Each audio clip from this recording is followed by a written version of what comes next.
Ectopic pregnancy అంటే ఏంటి? ఈ ఎక్టోపిక్ ప్రెగ్నెన్సీస్ అనేవి వచ్చినప్పుడు ఏ విధంగా డిటెక్ట్ చేసుకోవాలి? ఫర్దర్‌గా ఎటువంటి ట్రీట్మెంట్స్ అనేవి తీసుకోవాలి? ఈ విషయం గురించి మనం ఈరోజు మాట్లాడుకుందాము. హలో అండి. నేను doctor Maitreyi, fertility expert, Maitrishree fertility centre, Hyderabad. గర్భసంచిలో కాకుండా ప్రెగ్నెన్సీ అనేది వేరే చోట నిలిచింది అంటే అప్పుడు దాన్ని ఎక్టోపిక్ ప్రెగ్నెన్సీ అని అంటాము. ప్రెగ్నెన్సీ రావాలి అంటే బేసికల్గా ఏం జరుగుతుంది? అండాశయం నుంచి అండం అనేది విడుదల అయిన తర్వాత ట్యూబ్ అనేది దాన్ని క్యాచ్ చేసుకోవాలి. ఆ సమయానికి భార్యాభర్త కలుసున్నారంటే గర్భసంచి లోపల నుంచి వీర్యకణాలు అనేవి ఎంటర్ అయ్యి ట్యూబ్ లోపలికి వెళ్తాయి. అక్కడ ఎగ్గుతో కలిసిన తర్వాత ఎంబ్రియో అనేది ఫామ్ అవుతుంది. ఆ ఎంబ్రియో అనేది అంటే ఆ బేబీ అనేది మళ్ళీ వచ్చి గర్భసంచిలో అతుక్కుందంటే ప్రెగ్నెన్సీ అనేది పాజిటివ్ వస్తుంది. సో ఈ క్రమంలో ఎప్పుడైనా కానీ ఎంబ్రియో అనేది ట్యూబ్ నుంచి గర్భసంచి వరకు రావట్లేదు అంటే ట్యూబ్లోనే నిలిచిపోయే అవకాశాలు అనేవి ఉంటాయి. సో అక్కడే నిలిచిపోయింది, అక్కడే ప్రెగ్నెన్సీ అనేది పాజిటివ్ వచ్చింది అంటే అప్పుడు దాన్ని ఎక్టోపిక్ ప్రెగ్నెన్సీ అంటాం. ఇలా ట్యూబ్లో నిలవడము అయ్యింది అంటే ట్యూబల్ ఎక్టోపిక్ అంటాం. ట్యూబ్లో కాకుండా వేరే పొజిషన్స్లో కూడా వచ్చే ఛాన్సెస్ ఉంటాయి. అంటే ఎక్కడెక్కడ రావచ్చు? ఓవరీలో రావచ్చు, అంటే అండాశయము.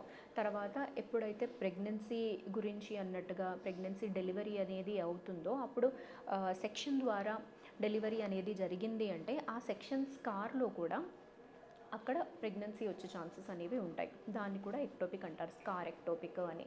తర్వాత గర్భసంచి కింద భాగం ఏదైతే ఉంటుందో సర్విక్స్ అనేది, ఆ సర్విక్స్లో నిలిచిపోయింది అంటే కూడా దాన్ని కూడా ఎక్టోపికే అంటాం. ఎప్పుడైనా ప్రెగ్నెన్సీ అనేది యూట్రైన్ బాడీలో వచ్చింది అంటేనే అది నార్మల్ ప్రెగ్నెన్సీ. ఇక్కడ కాకుండా ఈవెన్ సర్విక్స్లో వచ్చింది అన్నా కానీ అప్పుడు దాన్ని ఎక్టోపిక్ ప్రెగ్నెన్సీ అన్నట్టుగానే కన్సిడర్ చేస్తాము. నెక్స్ట్ పొట్టలో, అబ్డామెన్లో కూడా వచ్చే ఛాన్సెస్ అనేవి ఉంటాయి. ఇలా వేరియస్ పొజిషన్స్లో అనేది ఎక్టోపిక్ ప్రెగ్నెన్సీ అనేది రావచ్చు. దీన్ని ఎలా డిటెక్ట్ చేయాలి అన్నట్టుగా మనం చూస్తే ఫస్ట్ వచ్చేసి ఎవరికైనా కానీ ప్రెగ్నెన్సీ పాజిటివ్ అనేదే వస్తుంది. బట్ దాని తర్వాత అనేది స్కాన్కి వెళ్ళినప్పుడు స్కాన్లో గర్భసంచిలో శాక్ అనేది కనబడడం లేదు అంటే అప్పుడు మనం డౌట్ పడాలి. గర్భసంచిలో కాకుండా వేరే చోట ఏమైనా కానీ నిలిచిందా అని. దీన్ని ఏ విధంగా డిటెక్ట్ చేయాలి? ఫస్ట్ వచ్చేసి సీరియల్ బీటా హెచ్సిజీ లెవెల్స్, అంటే బీటా హెచ్సిజీ లెవెల్ అనేది బ్లడ్లో ఎంత ఉంది అన్నట్టుగా చూస్తాము. తర్వాత అది ఎవ్రీ 48 hours ఏ విధంగా రైజ్ అవుతుంది అనేది మళ్ళీ మనము రిపీట్ చేయాలి. రిపీట్ చేసినప్పుడు ప్రాపర్గా రైజ్ అయ్యిందంటే ఓకే. రైజ్ అయినా కానీ అంటే ఇప్పుడు జనరల్గా 60% కన్నా ఎక్కువగా రైజ్ అయిందంటే అది హెల్దీ ప్రెగ్నెన్సీ అని అర్థం. 60% కన్నా తక్కువగా రైజ్ అవుతుంది అంటే అప్పుడు అది ఎక్టోపిక్ ప్రెగ్నెన్సీ అన్నట్టుగా డౌట్ పడాలి. తర్వాత మళ్ళీ స్కాన్ చేసి చూడాలి ఏ పొజిషన్లో ఉంది అన్నట్టుగా మనం చూసుకోవాలి.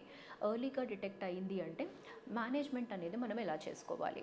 ఫస్ట్ స్టార్టింగ్లోనే అంటే మనం మెడికల్ మేనేజ్మెంట్ అనేది కూడా చేయొచ్చు. లేదు వీళ్ళకి డిటెక్షన్లోనే లేట్ అయిపోయింది అంటే అప్పుడు మనము సర్జరీకి వెళ్ళాల్సిన అవసరం అనేది ఉంటుంది. లాప్రోస్కోపీ ద్వారా అయినా కానీ చేసుకోవచ్చు.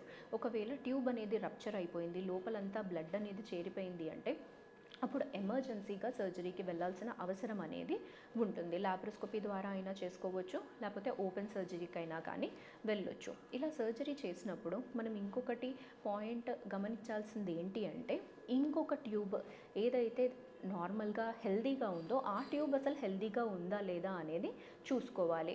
ఒకవేళ దాంట్లో ఏమైనా బ్లాక్స్ ఉన్నాయా అనేది కూడా రూల్ అవుట్ చేసుకోవాలి. సో ఈ విధంగా మనము మేనేజ్మెంట్ అనేది మెడికల్, సర్జికల్ అనేది వెళ్ళొచ్చు. అండ్ ఇంకొక చాలా ఇంపార్టెంట్ పాయింట్ ఏంటి అంటే ఒకసారి ఎక్టోపిక్ ప్రెగ్నెన్సీ వచ్చింది అంటే మళ్ళీ రిపీట్ ఛాన్సెస్ అనేవి కూడా ఎక్కువ ఉంటాయి. అంటే నార్మల్ పాపులేషన్ కన్నా వీళ్ళకి ఆల్మోస్ట్ 30% హయ్యర్ రిస్క్ అనేది ఉండే ఛాన్సెస్ అనేవి ఉంటాయి.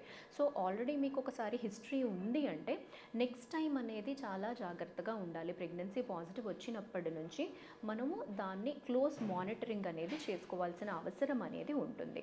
బట్ ఎక్టోపిక్ ప్రెగ్నెన్సీ వచ్చింది అంటే అంత భయపడాల్సిన అవసరం ఏమీ లేదు. ఎర్లీగా డిటెక్ట్ చేసుకొని దాన్ని ప్రాపర్గా మేనేజ్ చేసుకున్నారంటే అప్పుడు అంత ప్రాబ్లమెటిక్గా ఏమీ ఉండదండి. Thank you.